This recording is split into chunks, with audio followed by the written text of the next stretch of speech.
Welcome everybody to my channel AG Maths, the way of life here, and our topic for today's discussion is inversion and Ptolemy's theorem.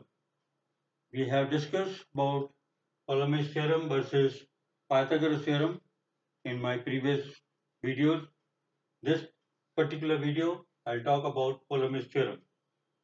Now we have discussed certain things regarding the inversion of how the points from line go into the circle or from circle how it comes out of onto the line that we have discussed in our previous video.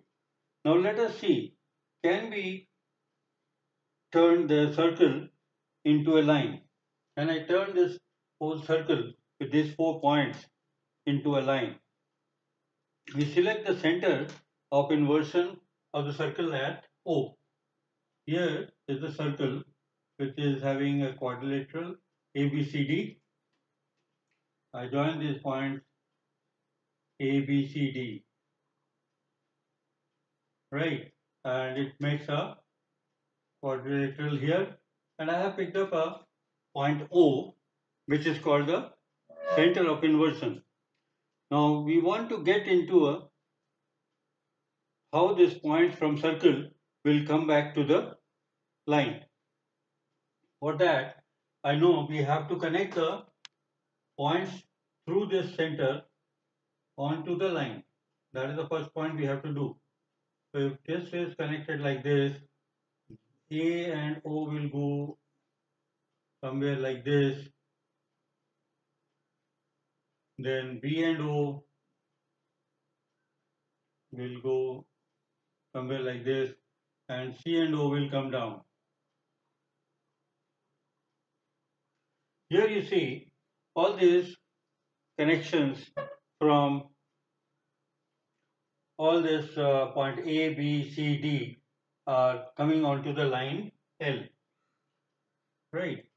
And this is how the first step we have to do. Then what was the second step? Then we have to draw perpendiculars, a tangent from this point to the point A. Then from B points, this is say B1, this is C1, this is D1, and this is A1. Now from A1, I have to draw a tangent to A. Can I draw? It is not possible. So we have to select the center of inversion with utmost care. That is what I did in this figure. Here I have selected D point as the center of inversion. This we call as center of inversion, because we need to know that we have to connect each point with the center of inversion and bring it down to the line. So how it will come down? See, from this center if I connect A and produce, then it will come to a point called A1.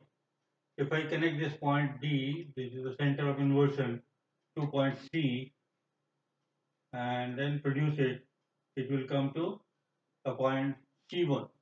And likewise from D to B, if I connect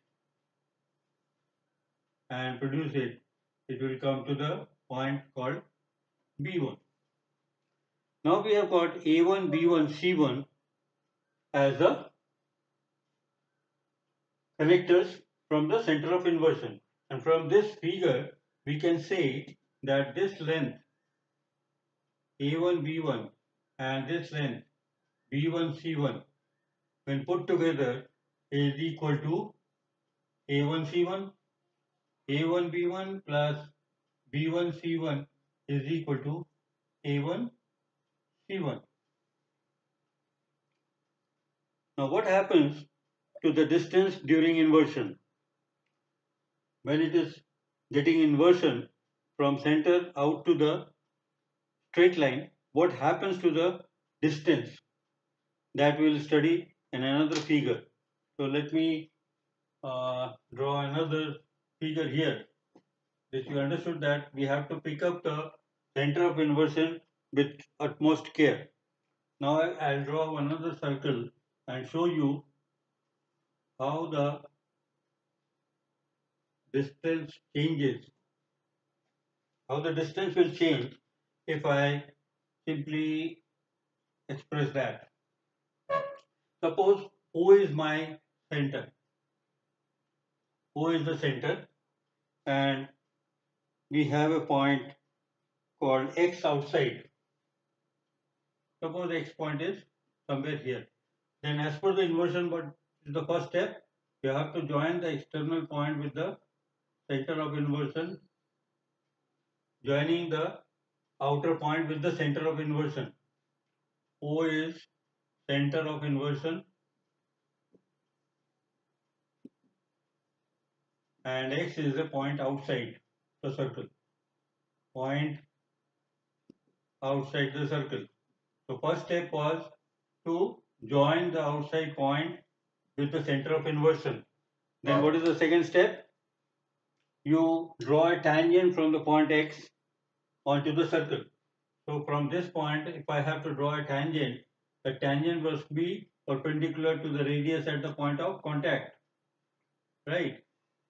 So I draw a tangent like this. Suppose this is a tangent at point T, and when I join O to T, that will be a right angle. So this is a right angle, and we call this OT as equal to R. So R is nothing but your radius of circle of inversion. Right. Now from the point T, I have to again draw a perpendicular down on the line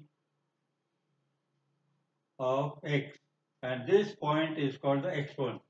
So the point X outside went inside as X1 during inversion when it is striking the center.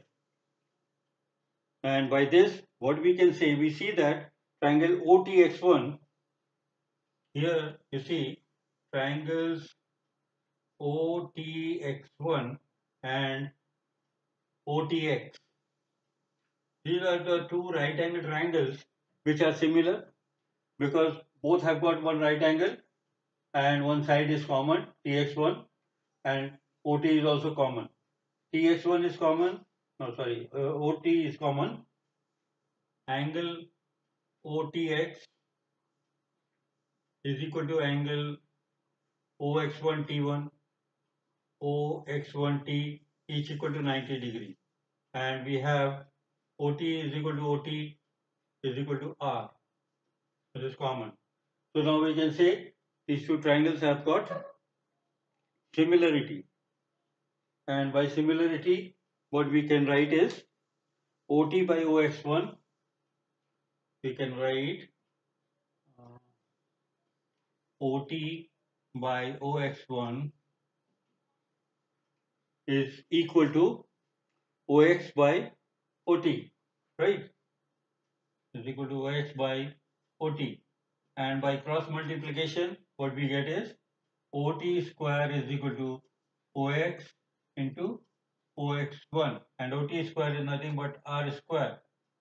So R square is equal to OX into OX1, or we can also say that will work out in the second, OX into OX1. That is one result we got. Correct. Now from the triangle here, you see, if I am joining AB also,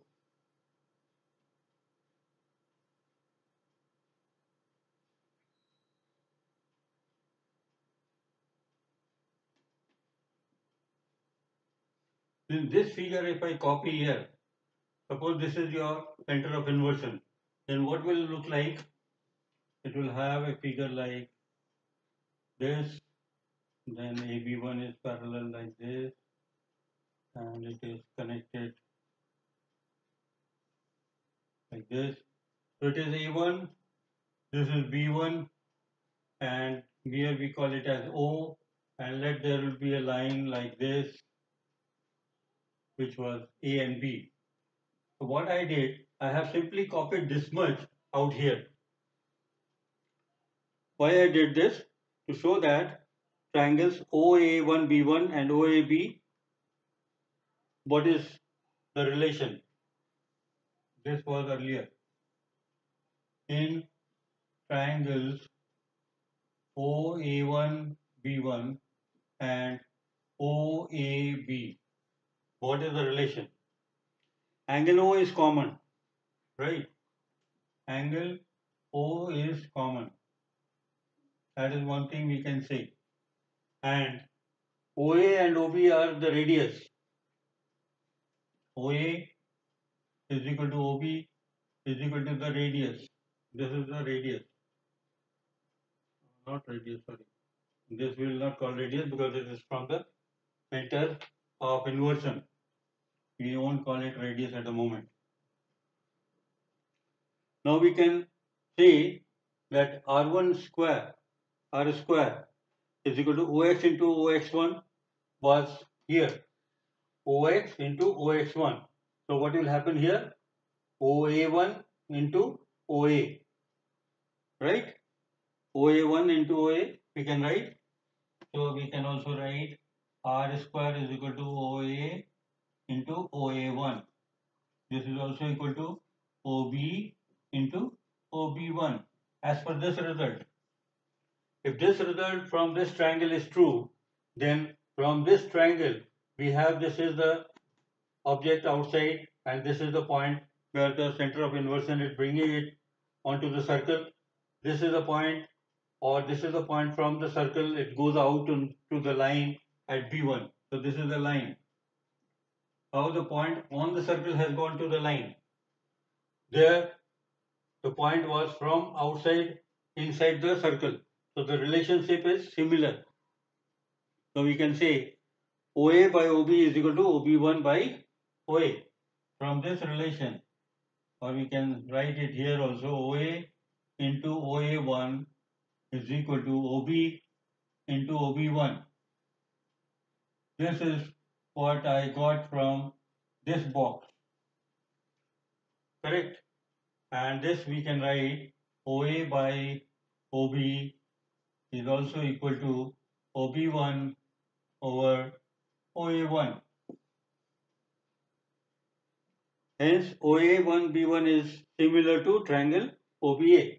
From this result,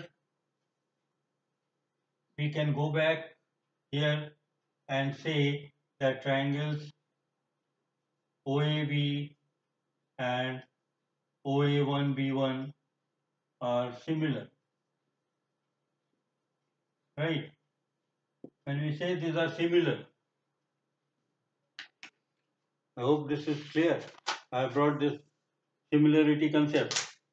Now, we also can write A1B1.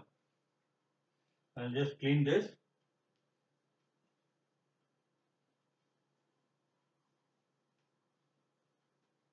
So from this relation, we'll write A1B1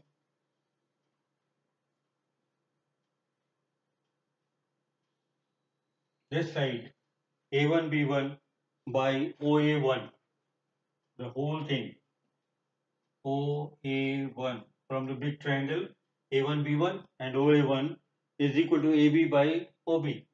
So we have taken the small triangle is equal to AB by OB.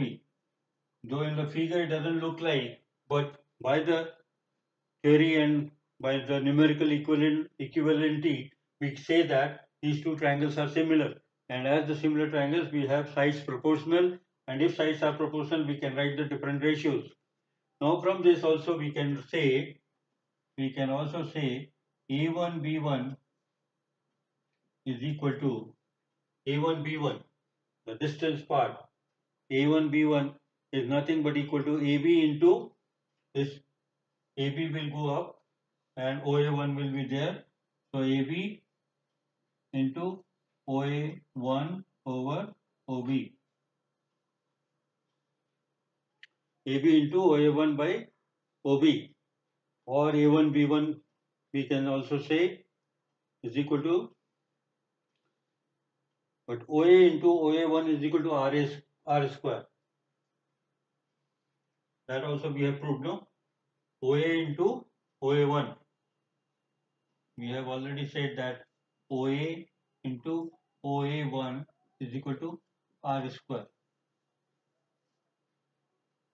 OA into OA1 is nothing but equal to R square, which we proved from here.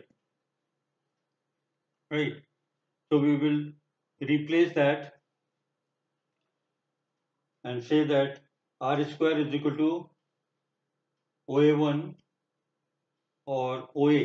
Only the OA part we can change. OA1. What is OA1 here? Instead of this OA1, I am writing OA1 is equal to R square by OA. So it will become AB into R square by OB into OA. This is A1, B1. It is very, very important result. This result is very, very important. Right. Now, coming to this figure, which was already drawn, we have said that A1, B1 plus B1, C1 is equal to A1, C1. Right. Now, we will replace that values by the new relation what we have got now. What relation we got? A1 B1 is equal to this. So instead of this A1 B1, we'll write that. So it becomes, we start with A1 B1 plus B1 C1 is equal to A1 C1. Hence we will write A1 B1 is AB into R square by OB into OA plus for B1 C1. For B1 C1 what we'll write? Suppose this is also joined. Joining this BC. Then B1 C1 is BC into R square. BC into R square by what are the components for this? The components are BD into CD. BD and CD.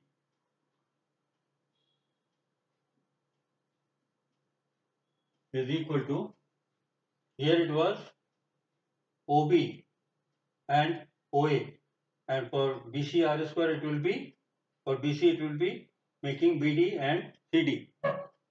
Similarly, for A1 C1 we will write AC into R square over, what are the denominator coming here, which is forming AC line? It is AD and CD. If AC is joined, then what happens? AC, AD and CD. So we write AD and CD. Now if we divide both sides by R square and multiply by dividing both sides by R square and multiply by all this AD, CD, BD, AD into BD into CD, AD into BD into CD, then what will happen? We will get AB into CD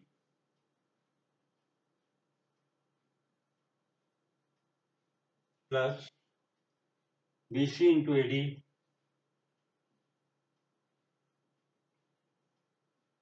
is equal to, we will get AC into BD.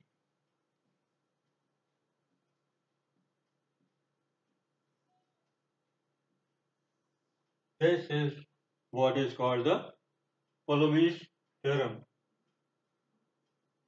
Coulombic theorem. And it is proved, so we'll say QED.